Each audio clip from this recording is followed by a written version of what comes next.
Vincent came to pick me up in his car, a man who had always been cold and reserved, yet he had let his new secretary sit in his passenger seat. I knew then that this marriage couldn't be saved. That day, when Vincent came to pick me up, I froze for a moment as I opened the passenger door. A beautiful young woman was sitting there, smiling sweetly at me. "Hello, ma'am." The girl greeted me politely, but she made no move to get up and offer me the seat. My eyes narrowed as I looked at Vincent. He was on the phone, his gaze lowered, oblivious to the unspoken tension brewing beside him. We had planned to go to an auction together today. I had been looking forward to this date with him, dressing up meticulously, only to find someone else occupying his passenger seat. "Hello, ma'am. My name is Lily. I'm Mr. Sterling's new assistant." A warm smile played on the girl's lips, revealing two faint, incredibly sweet dimples. "I heard you were going to a private auction tonight, so I begged Mr. Sterling to take me along to see the world." "Don't worry, I won't disturb you at all." My heart sank. I knew this cool, perfect man all too well. He always kept a certain distance. He didn't let people into his personal space easily. We had come together through an arranged marriage, a carefully considered, mutual choice. Outsiders joked that I was destined to be a living widow, but after we confirmed our relationship, Vincent would hold me with gentle eyes. In moments of passion, the corners of his eyes would redden slightly. He had said, "You are my wife. A husband and wife are one. You are naturally different from everyone else." Today, it seemed something had changed, but I was no clinging vine who would swallow her anger. I was Charlotte Harris, a woman who never had to check someone's expression before getting angry. "Get out." My face was cold, my words merciless. The girl was stunned for a long moment. She hadn't expected me to humiliate her so directly upon our first meeting. Perhaps my tone was too harsh. Lily was momentarily at a loss. I'm sorry, ma'am." Her voice trembled on the verge of tears as she shamefacedly moved to the back seat. Vincent had just finished his call and looked over at us. He realized I was angry. A look of helpless indulgence crossed his face. The man leaned over to fasten my seatbelt. Noticing the seat had been adjusted, I irritably readjusted it. The whole process left me fuming. This is so annoying. Who dares to adjust my passenger seat? The atmosphere in the car turned icy. The girl was too scared to speak. Vincent's brow furrowed slightly. He suggested calmly, "If you're in a bad mood today, we can just go home." In the rearview mirror, the woman was silently weeping. I was incredibly frustrated. "Lily, was it? I'm not in the mood to go anymore. Take a taxi back. Mr. Sterling and I are going home." The girl's face turned pale, and she looked weakly at Vincent. The man had no intention of saving her. Dejectedly, the girl got out of the car. Vincent would never make me lose face in front of others. He always knew how to control his emotions. That's why he suggested we go home. If there was a problem, we'd solve it at home. This was the tacit understanding we had developed over the years. "She's just a college student new to the workforce. Why are you getting worked up over something so trivial with her?" Vincent pulled me into his arms. "It's the first time." Vincent didn't understand. "What? In all these years, this is the first time you've let another woman sit in your passenger seat?" The man hadn't realized this was what I cared about. Everyone in our circle knew how exceptional Vincent was. Countless women adored him, but he maintained his integrity. He was a man who could walk through a field of flowers without a single petal sticking to him. Vincent smiled faintly and ruffled my hair. "I can't believe I finally made you jealous." The man leaned in to kiss me, his nose brushing against my cheek. "She is my subordinate, nothing more. There will never be any other kind of relationship between us." Vincent held my face, looked into my eyes, and gave me his solemn promise. A woman's intuition is rarely wrong. Even though I had only met Lily once, my gut told me this girl had other ideas about Vincent. I had thought my initial show of force would be enough. I never imagined that the auction necklace, which was meant for me, would be around her neck the very next day. Kate, Vincent's chief assistant, sent me a photo and a screenshot of a social media post. In the photo, the crescent moon diamond necklace rested on Lily's fair neck,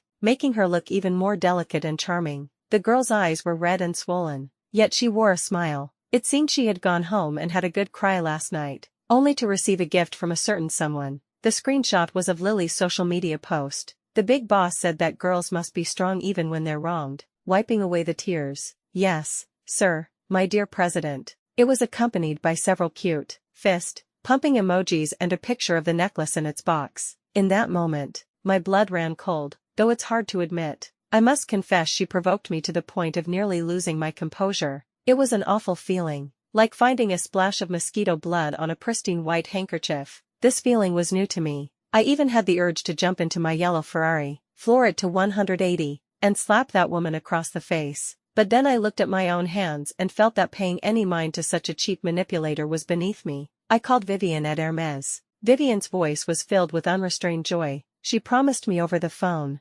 "Mrs. Sterling, rest assured, even if I have to empty out all of Shanghai, I will get the stock and ensure it's all delivered to you today." And so, that same day, before the workday was over, every executive assistant and general office girl at the Sterling Group headquarters, a total of 46 people, everyone except Lily, received a generous gift from the president's wife, a Hermes necklace worth $12,000, while the individual price couldn't compare to the $200,000 auction piece. The sheer number of them made a statement. It was a way of leveling the playing field. Kate handled it smoothly. She required everyone to post on their social media with the caption, "The president's wife says every girl deserves better." Fist pump. Yes, ma'am, my dear Madam President. The girls who received the gifts were more than happy to cooperate. As assistants and office staff, they were the gossip hub of the entire company. Now, having received such a gift from the president's wife, who wouldn't be thrilled to post a picture with a glowing caption? Some of the savvier ones added their own line. "The Madam President really knows how to play the game." The assistants to the directors might not have had much influence in the company's hierarchy, but their ability to spread information across departments was formidable. Within half an hour, the entire company knew that the president's wife had gifted them all Hermes necklaces. As for the reason, the various gossip circles were already buzzing with theories. Lily's face was pale, as if she had been greatly insulted. With red-rimmed eyes, she fled to the restroom and took off the diamond necklace. Two colleagues who came in to touch up their makeup saw her and snickered knowingly. Lily was mortified. She lowered her head and hurried out of the restroom, the mocking laughter behind her growing louder. Her cheeks burned as she placed the necklace back in its box and returned it to Vincent, untouched. Vincent had just finished a video call with a partner. He saw the girl, who had clearly been crying again, clutching the necklace box and staring forlornly at her feet. "What's wrong?" Vincent asked, puzzled. Before Lily could speak, tears began to fall. She sobbed softly, looking utterly pitiful. "Mr. Sterling,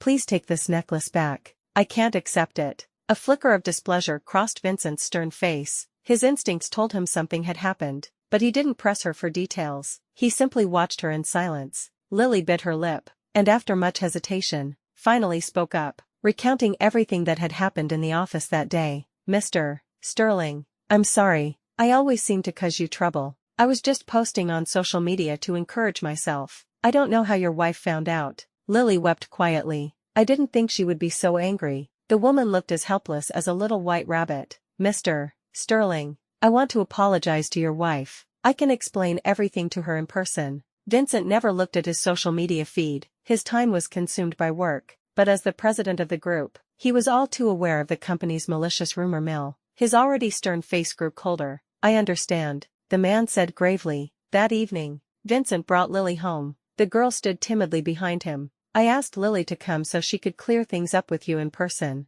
Vincent sighed. "Charlotte, Lily is just one of my secretaries. Because of yesterday, I gave her a gift as an apology. That's all there is to it." I stirred my spoon, finishing the bird's nest soup the housekeeper had prepared. "I'm so sorry, ma'am." Lily bowed to me with a sincere attitude. She was trembling, looking delicate and fragile. "This is the first time I've ever received such an expensive gift. I was so happy I got carried away. If I did something to upset you, please tell me, and I'll change it immediately." I raised an eyebrow. "Lily, is it?" The girl glanced at Vincent, as if seeking courage from him, and slowly nodded, seeing her youthful bravado, determined to challenge me. I found it amusing. "I'm not your teacher or your boss. I have no time to teach you how to conduct yourself, but I am Vincent's wife. Therefore, if anyone dares to act ambiguously with my husband, I will not give them a second chance." The girl had probably never encountered someone as direct as me in her life. Her increasingly awkward face showed only fragile vulnerability. "Charlotte,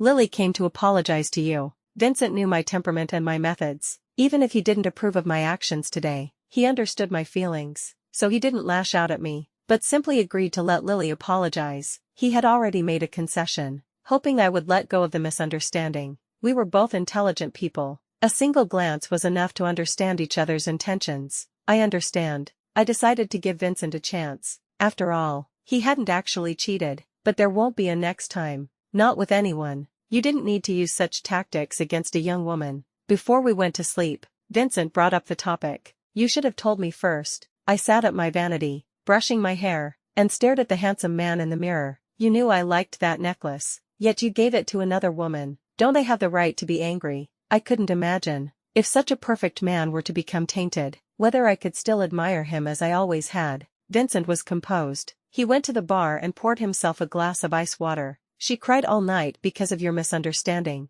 This morning, I saw how swollen her eyes were, so I gave her the necklace as an apology. There wasn't a single flaw in his explanation. I studied him coldly for a long time. 200,000 was a small sum for us. Giving it away on a whim was plausible. It all depended on whether the recipient was worth it. The man tapped his fingers on the marble countertop. He was waiting for me to think. This was the first time a third party had caused a conflict in our relationship. Our upbringing and refinement made us both feel weary of such matters. We were people who valued our dignity. Vincent, I love you. Vincent's fingers paused. He probably hadn't expected me to say that so suddenly. Vincent, I love the untarnished you. That's what makes you different from others. You never used to let women get close because you had a phobia of emotional impurity. You wanted a clean marriage. I wasn't like that before, but your values influenced me. Now, our life goals are the same. I hope your marriage never has a crossroads, Vincent said helplessly. I haven't. Vincent was a very clear-headed person. Knowing that I minded, he wouldn't give Lily any more room for fantasy. Without the president's patronage, Lily,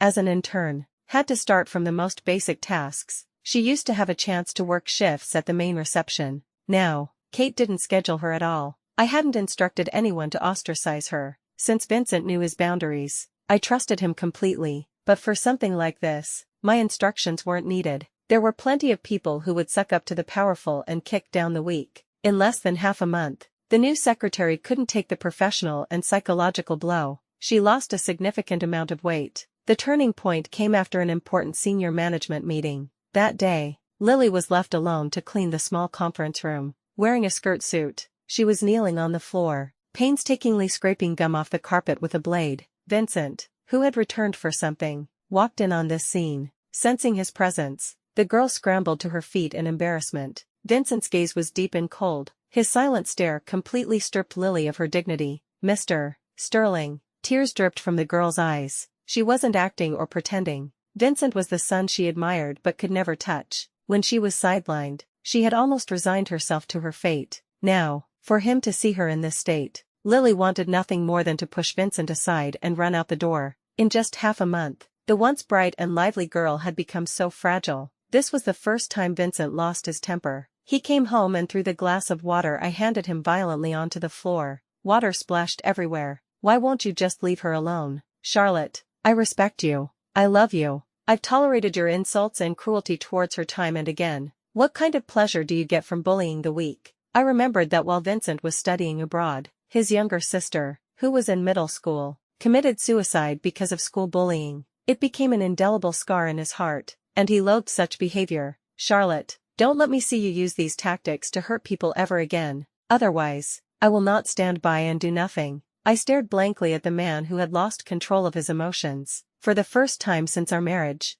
Vincent had lost his reason and yelled at me for another woman, for something I hadn't even done. The feeling was awful, like shattered glass, like spilt water that can never be recovered. Vincent promoted Lily to his personal assistant. At the same time, he ruthlessly fired Kate, his chief assistant who had been with him for 7 years. You need to be clear about who you're working for. Kate was stubborn in some ways. I'm working for you, Mr. Sterling. There are some things I discuss privately with your wife, but they only pertain to personal matters. The man threw the work schedule in front of Kate. Is that so? Such a righteous tone. Did your professional ethics also tell you to abuse your power and bully others? Kate was speechless. She knew she had been caught giving Lily a hard time, and a look of fear crossed her face. Vincent saw it all. You have no tolerance. You can't distinguish right from wrong, and you mix your personal and professional life to suppress a colleague. What qualifies you to be my chief assistant? Kate walked out of the office, defeated. The other assistants outside looked somber. Kate,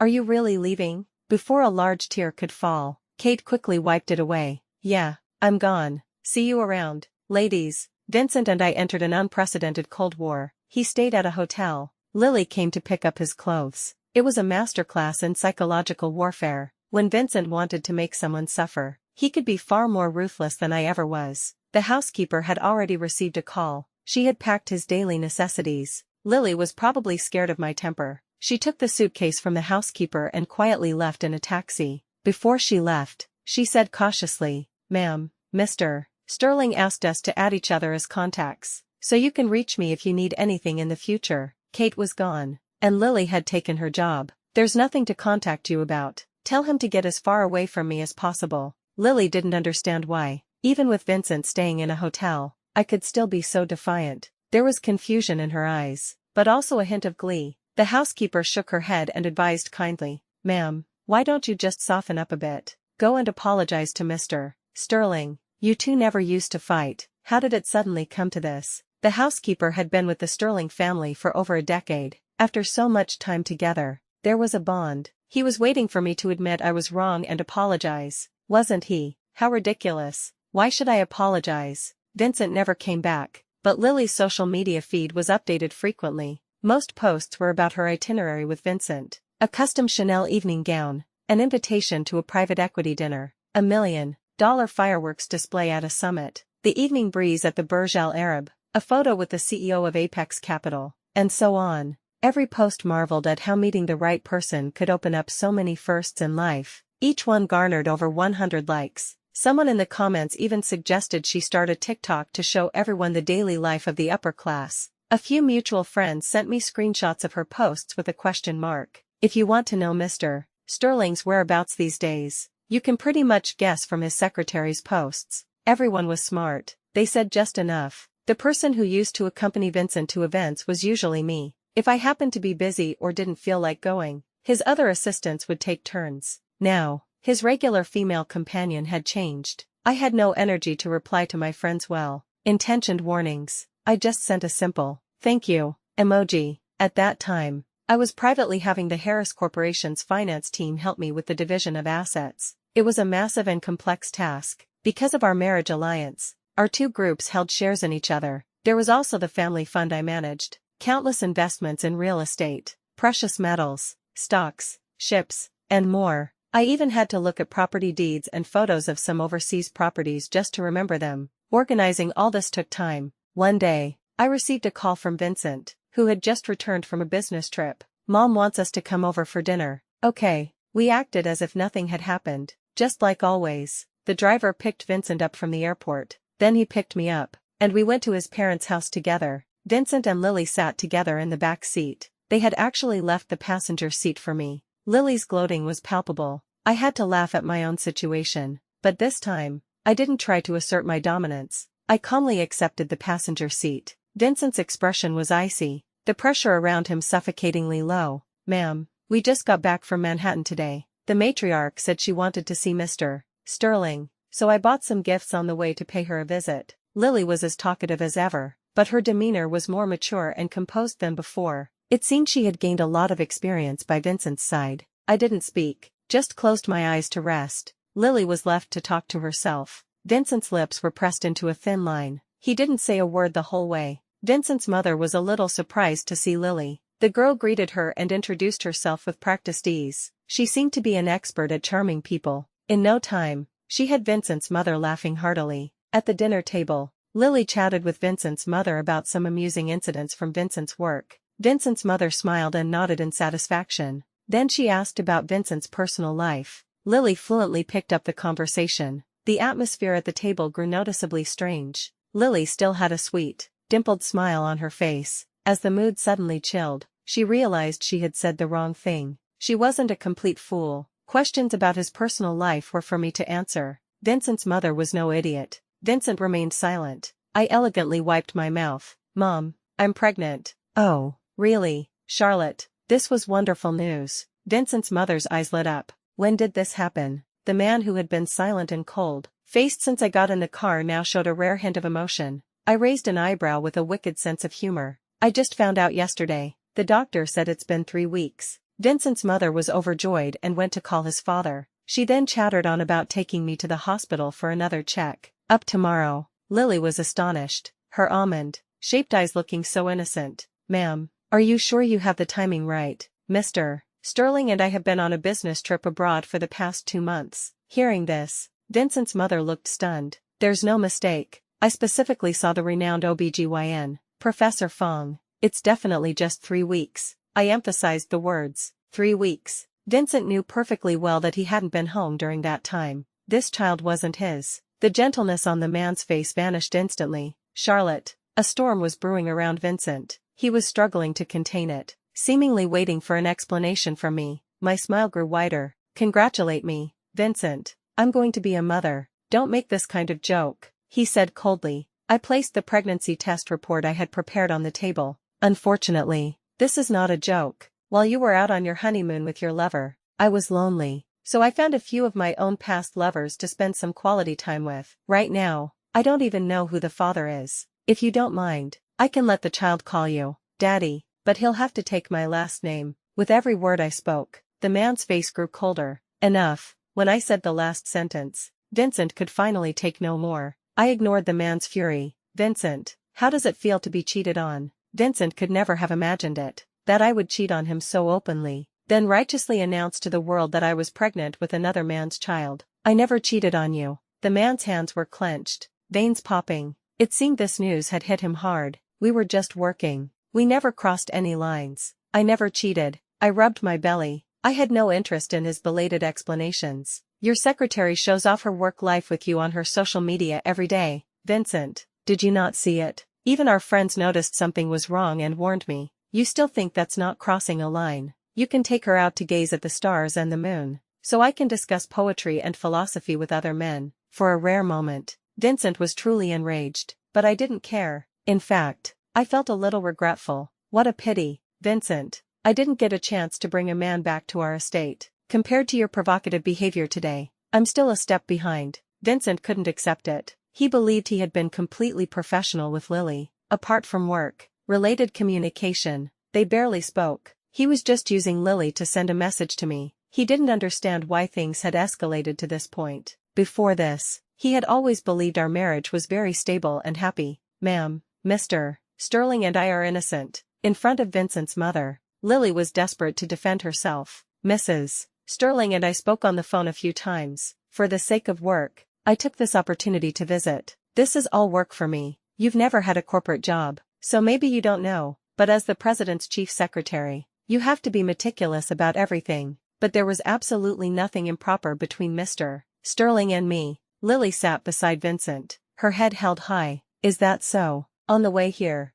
you sat next to Vincent and made the president's wife sit in the passenger seat. Did your meticulousness suddenly get fed to the dogs? I exposed her without mercy. The woman was speechless, unsure how to respond. I didn't let Vincent off the hook either. Vincent, is this the chief assistant you've personally trained for 2 months? Kate is also a woman, also your secretary. She's been with you since she graduated from college. Has she ever sat next to you? She was even more meticulous than Lily. Have I ever targeted her once? Vincent's breathing was rapid, the corners of his eyes already red. Let's get a divorce, Vincent. The man dragged me home, leaving Lily behind at his family's estate. This was the first time he had come home since the Cold War began. The house had already been mostly cleared out by me. Even the live-in housekeepers had been dismissed. Vincent stopped in his tracks, stunned. The home we had shared for 3 years now felt foreign. He finally realized my divorce was premeditated. Vincent's eyes were red with disbelief. He held me tightly in his arms. Charlotte, I didn't cheat.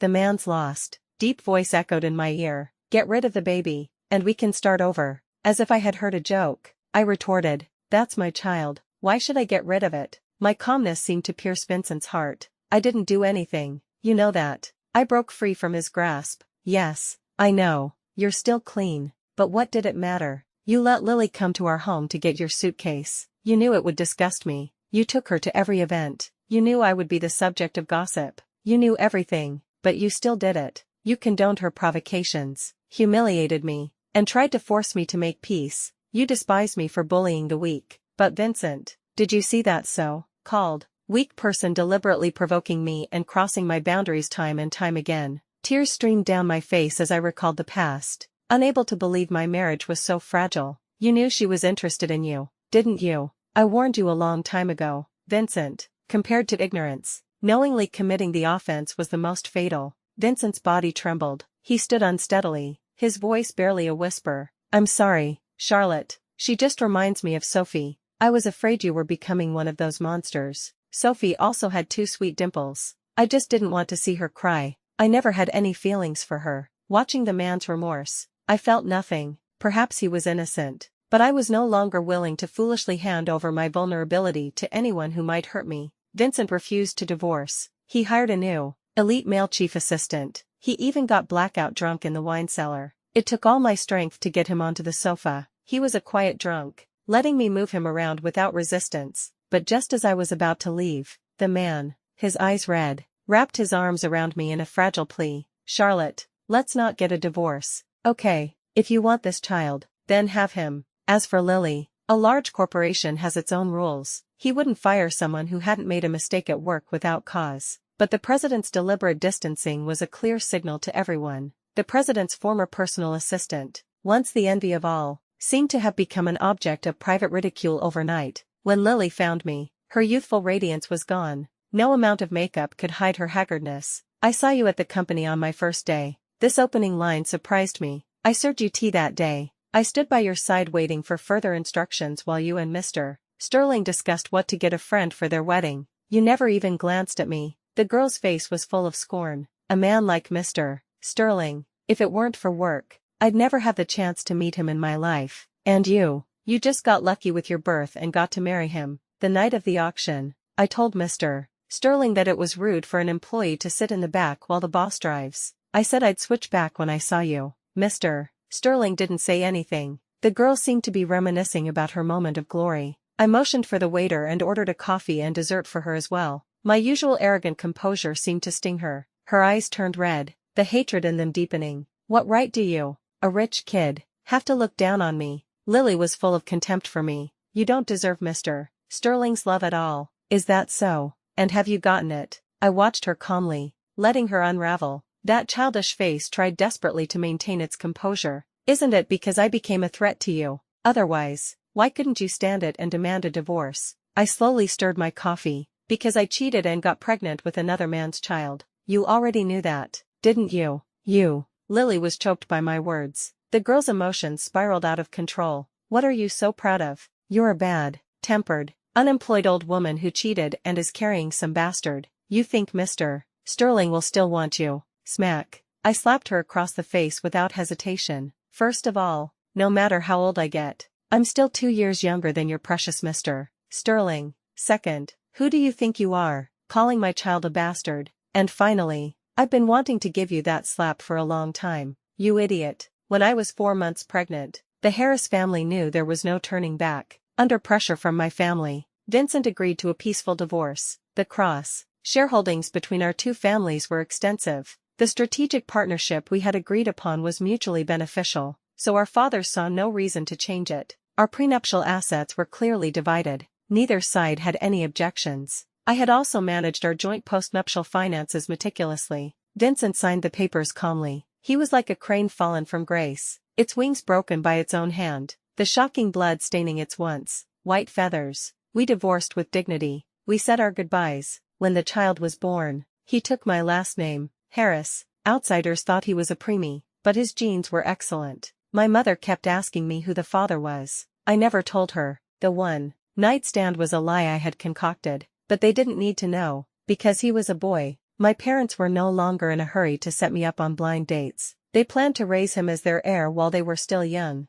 As the little rascal grew, he began to look more and more like his father, freed from the constraints of marriage. I've lived a wild and carefree life these past few years. I've dated a few handsome young men. Kate and I chat occasionally. I've heard some gossip from her. Lily didn't last 6 months before she couldn't take it anymore and quit. But in our circle, everyone is well informed. No major company would hire her. Vincent has grown even more solitary these past 2 years, focusing solely on his business. Every year, at the annual shareholders meeting, my father has me return to the country to represent him. I know what my parents are up to. I find it amusing but can't be bothered to call them out. After the meeting, Vincent would pull me into his car, saying he was on his way to visit my parents for the new year. Little Harris adores Vincent. Someone secretly taught him that this was his father. So now, whenever he sees Vincent, he wiggles his bottom and yells, "Daddy." wanting to be held. Vincent dotes on him and never refuses. Now that the child's features have developed, how could he not understand?